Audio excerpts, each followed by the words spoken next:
시청자 여러분 안녕하십니까? CBS 특집좌담 위기의 시대 교회 응답 진행을 맡은 서영교회 섬기는 이상화 목사입니다. 오늘 이제 특집좌담 마지막 시간으로 전 지구적 차원의 위기라고 할 수 있는 이 기후 위기, 한국 교회가 어떻게 맞아야 되고 또 대안을 세워가야 할지 함께 짚어보겠습니다. 오늘도 충영교회 담임이신 한규삼 목사님, 만나교회 담임이신 김병삼 목사님 나오셨습니다. 두 분 안녕하셨습니까? 안녕하셨습니까? 자주 보니까 더 좋네요. 네. 고맙습니다. 자, 환경선교 40년이라 그렇게 한국교회가 얘기를 합니다. 환경에 대한 신학적 중요성도 많이 이제 정립이 되었고요. 그래서 우리나라 환경운동은 이 기독교계가 선도했다. 그렇게 얘기해도 틀린 얘기가 아니죠.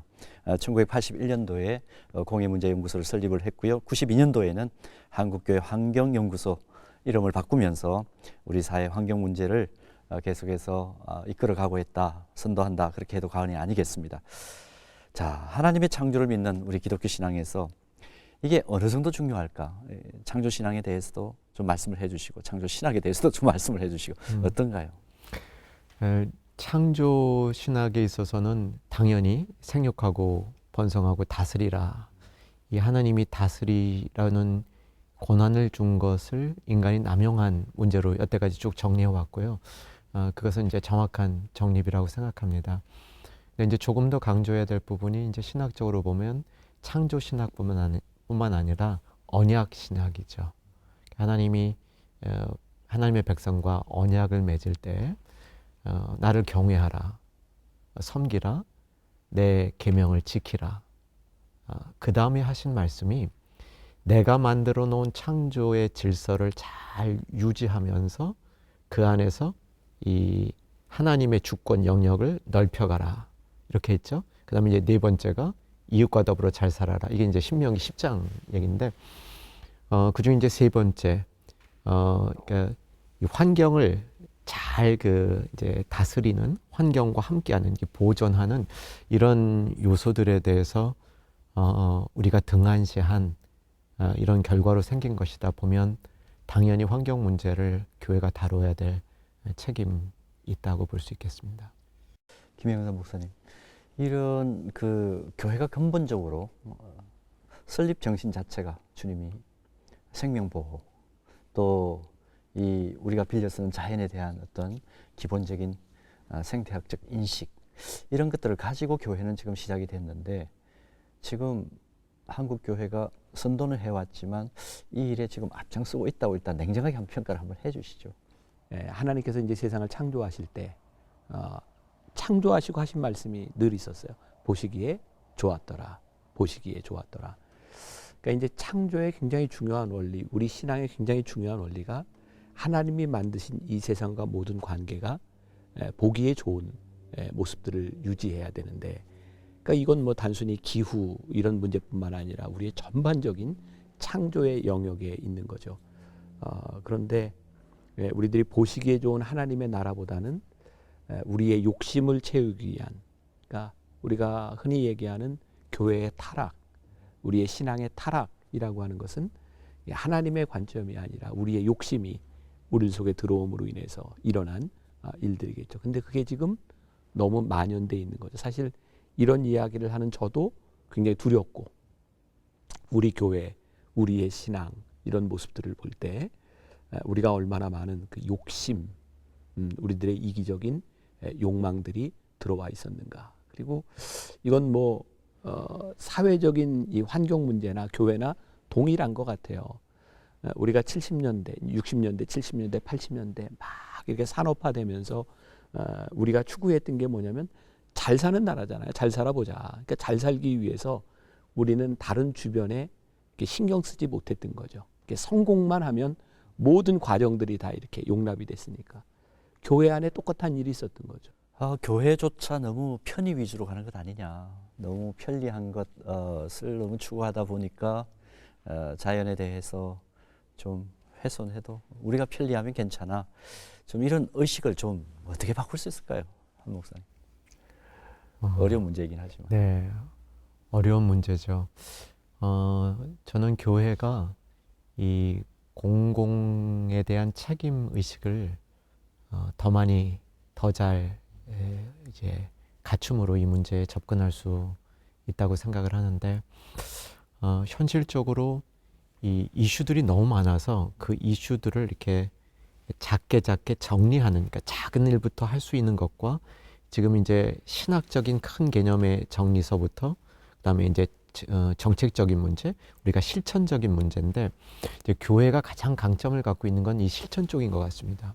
이제 성도님들은 그 실천의 삶 가운데 늘 그 부분을 고민하고 노력하고 있는데 그래서 교회가 정말 바르게 어떻게 실천할 건가를 제시해주면 사회의 어떤 기관보다도 교회가 이 일을 가장 효율적으로 감당할 수 있는 그런 이제 그 기반을 갖추고 있다. 그렇게 보입니다. 예. 김 목사님, 좀 좁게 본다면 성경의 열매가 절제인데 실제적으로 절제라는 그 신학적 해제를 통해서 정책을 세우고 실천적인 어떤 적용 방안을 구체적으로 제시한다면 교회만큼 깊이 있게 또 집중력 있게 할 수 있는 그런 공동체가 없지 않을까? 공공신학적 측면에서. 그렇죠. 근데 이제 이게 저는 뭐 저를 비롯해서 우리 모든 목회자와 교회가 가지고 있는 굉장히 본질적인 신앙을 우리가 잃어버렸다. 그러니까 이건 우리 교회가 가지고 있는 우리 목회자의 책임이라고 생각을 하는데, 그러니까 신앙은 불편함과 편안함, 행복과 불행에 의해서 흔들리는 것이 아니라 본질적인 가치, 하나님이 우리를 어디로 인도하시는가. 이거를 이제 기후와 환경의 관점에서 본다면 우리의 편리함과 편안함, 행복에 대한 문제가 아니라 어떤 것이 하나님 보시기에 좋은가라고 하는 하나님의 관점에서 우리의 신앙을 봐야 우리들이 실천하는 내용들이 달라질 텐데 우리 기본적인 신앙의 모습들이 그렇지 못했다는 거죠. 그래서 이런 우리의 본질적인 신앙의 모습을 어떻게 회복할 것인가와 함께 이 실천의 운동으로 간다면 그런 실천의 의지들이 좀 생기지 않을까. 네. 사실 뭐 5천 명이 모이는 교회, 10,000명이 모이는 교회가 물티슈 한 장씩만 안 쓰는 그런 운동을 벌여도 굉장히 효과가 있지 않을까 보는데요. 한 목사님 어떻게 느끼시나요? 가장 교회가 현실적으로 할 수 있는 첫 번째 일이라고 생각합니다. 그러니까 이 소모품, 특별히 환경 오염을 가져올 수 있는 소모품들을 우리가 절제해서 사용하는 거, 그리고 그것을 정확히 분리수거해주는 이 일만 해도 전체적으로 큰 도움이 되죠. 이제 그러기 위해서 이제 계속 필요한 것이 왜 이렇게 해야 되는가에 대한 이 교육, 이것이 잘 필요한 것 같습니다. 지금 그래서 우리가 신학적인 문제를 다루고 있고요. 또 하나 우리가 이 일을 꼭 해야 되는 그 이유가 사실은 미래 세대잖아요. 결국 우리가 이렇게 한 것이 피해는 미래 세대가 보게 되는 거고 사회의 약자들이 결국 피해를 감수해야 되는 이제 대상이 된다는 사실. 이 부분도 교회에서 충분히 강조가 됐으면 좋겠고, 그 다음에 이제 교회 안에서의 실천 방안을 얘기할 때는 이 환경 문제를 잘 다루는 것은 결국 그 이웃과 더불어 살아가는 이웃 사랑의 명령을 실천하는 그 범주 안에 있는 것이기 때문에 그동안 한국 교회가 늘 약했던 이웃 사랑의 범주를 좀 더 이제 성경적이고 풍부한 교훈으로 우리가 확립한다면 이 환경 문제를 우리가 하나하나씩 실천해 나가는. 그러니까 저는 실천의 동기만 부여된다면, 그래서 우리나라의 그 모든 성도들이 그 조금씩 실천한다면 이것은 정말 어떤 사회 기관이나 정책도 할 수 없는 일을 교회가 할 수 있는 자리라고 생각합니다. 그러니까 우리가 불편하게 살 각오가 좀 되어 있으면 할 수 있는 일이 많겠죠. 저는 진짜 무식해가지고 물티슈가 플라스틱인 걸 얼마 전에 알았어요. 그래서 물티슈가 썩지 않는다는 거. 그거를 딱 알으니까 물티슈를 쓰려고 하다가 자꾸 주저하게 되는. 이거 큰일 날 일이다. 근데 물티슈 쓰면 편리한 게 얼마나 많아요. 그러니까 이제 우리가 얼마나 불편함을 감수할 수 있는가. 그리고 뭐 교회적으로 우리들이 실천할 수 있는 부분들이 좀 있겠죠. 사실 이 코로나 때문에 저희가 실천하던 게 좀 깨지긴 했는데 전 교인 자기 컵 가지기. 그래서 일회용을 사용하지 않도록, 또 교회에서 이렇게 많은 인쇄물들을 써야 되는가. 사실 교회가 이 종이를 줄이면 굉장히 많은 절약 효과, 환경에 대한 부분들이 있을 것 같아요. 근데 당장 여기에서 이제 저항에 부딪히는 게 어른들이 왜 주보 없냐고. 사실 우리가 주보에서 보는 기능이 무엇인가 굉장히 줄일 수도 있는데 우리의 습관들, 우리의 편리함들, 그리고 앞으로 한 3년 정도 지나면 이 기술이 엄청나게 발전되기 때문에 이제 전기, 환경차들이 많이 나오게 될 텐데 사실 이거를 주도하는 데가 교회가 될 수 있다면 사회에 주는 영향력이 굉장히 크지 않겠나. 그러니까 사실 교회가 실천할 수 있는 부분들을 실제 교인들과 함께 이제 실천해 나가는 모습들을 본다면 저렇게 불편함을 감수하며 이렇게 살아가네. 그게 아마 전도의 가장 큰, 아마 지금 이 시대를 살아가는 우리들에게 큰 역할을 하지 않을까라는 생각이 들고요. 그 2015년도에 의학 잡지인데 국제의학학술지 란셋이라고 하는 곳에서 발표한 거에 의하면 전 세계가 1년에 900만 명이 환경 오염으로 인해서 조기 사망을 한다. 그리고 이 조기 사망, 이 900만 명의 요 조기 사망하는 것을 통해서 1년에 전 세계가 지불해야 되는 비용이 4조 6천억 달러 정도 된답니다. 그러니까 이 환경 문제는 실제 우리가 좀 불편하다고 생각하지만 결국 이것이 우리들에게 들어올 수 있는 베네핏이 굉장히 큰 일이라는 거죠. 그 말씀 들으니까 이렇게 표현해도 어떨지 모르겠습니다. 환경약자들 혹은 또 기후약자들 이렇게 표현할 수도 있지 않을까요? 그러니까 과도하게 소비하는 그 과정 속에서 완전히 소외돼서 자기의 삶을 영위하는데 여러 가지 핍절한 상황을 경험하는 사람들, 이 부분들도 좀 교회가 많이 돌아봐야 되지 않을까 싶은데요. 그 부분에 대해서 제가 좀 할 말이 예. 있어요. 저는 사실 이제 미국이나 유럽이나 이런 강대국들이 기후에 대해서 기후 협약도 맺고 지구 온난화에 대해서 이제 많은 이야기들을 하는데 이런 방법을 가지고 저는 안 된다고 생각하거든요. 이유가 뭐냐면 기후 온난화 문제 때문에 뭐 하냐면 저기 브라질의 목초지들 개발하지 않도록 그래서 우리 더 이상 고기 먹지 말자 이런 얘기들 하는데 그 사람들이 들으면 화가 날 것 같아요. 지네들은 여태까지 고기 다 먹고 우리 고기 먹을 때쯤 됐더니 고기 먹지 말자. 그리고 너희들은 산업화해서 이미 돈 다 벌어놓고 우리도 이제 좀 살아보려고 하는데 너희들 이거 하지 말라. 그러니까 이 기후 협약이라고 하는 것들 또 이 환경에 대한 문제가 너무 이기적인 발상이라는 거예요. 그래서 지금 말씀하신 약자에 대한 부분들은 지금까지 누렸던 사람들이 조금 더 손해보고 그 비용을 지불하려는 마음들이 이거는 경제적인 논리는 안 되는 거예요. 신앙적인 논리에서부터 우리 교회에서부터 사실은 이 운동이 살아날 수 있다고 생각합니다.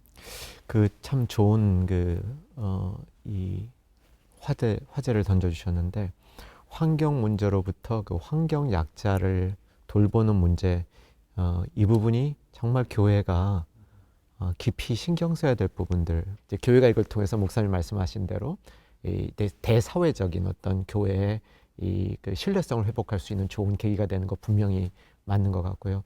그래서 이 환경 약자들을 그러니까 이제 추위 문제라든가 또 오염 문제라든가 이런 데 노출된 환경 약자들을 정말 구체적으로 말없이 도울 수 있는 것만큼 그걸 가장 잘할 수 있는 건 교회라고 생각을 하고요. 그것은 교회가 본질적으로 살아나고 우리 목회자들이 바른 메시지만 던져도 바로 교회가 실천할 수 있는 어렵지 않은 그 영역이라고 생각합니다. 네, 또 환경 오염이 좀 덜한 그런 것들을 공급한다든지 그런 것도 필요할 것 같습니다.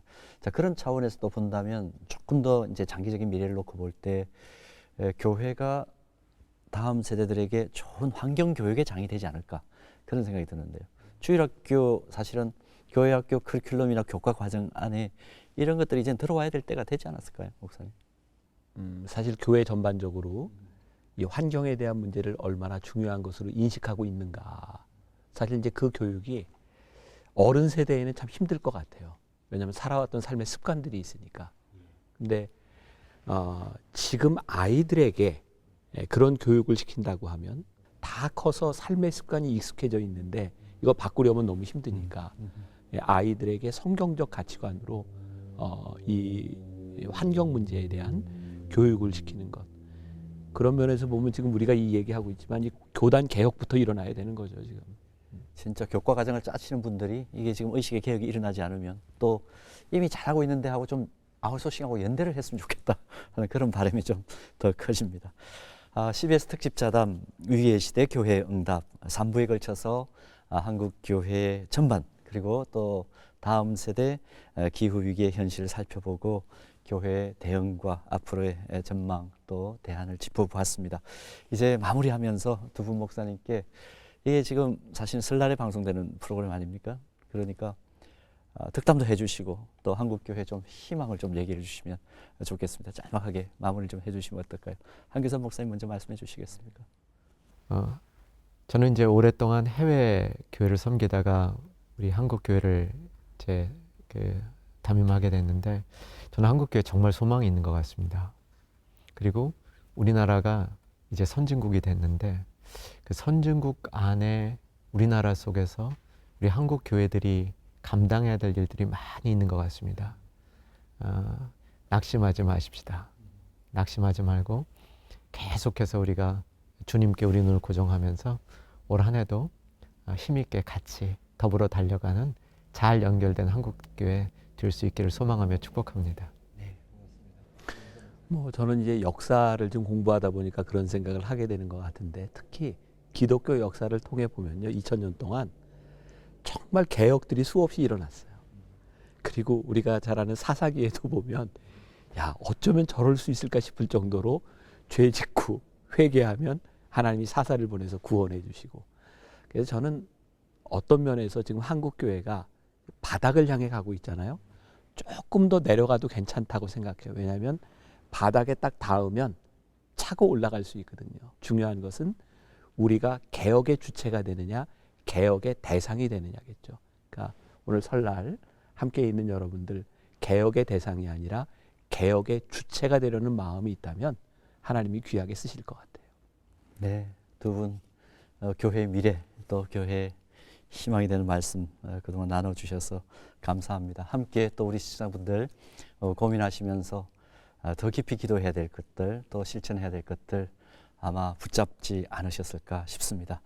함께 이야기 나눠주신 우리 한규선 목사님 또 김정선 목사님 고맙습니다. 감사합니다. 네, 감사합니다. 설 연휴 잘 마무리하시고 복된 2022년 맞이하시길 바랍니다. 시청해주신 여러분 고맙습니다.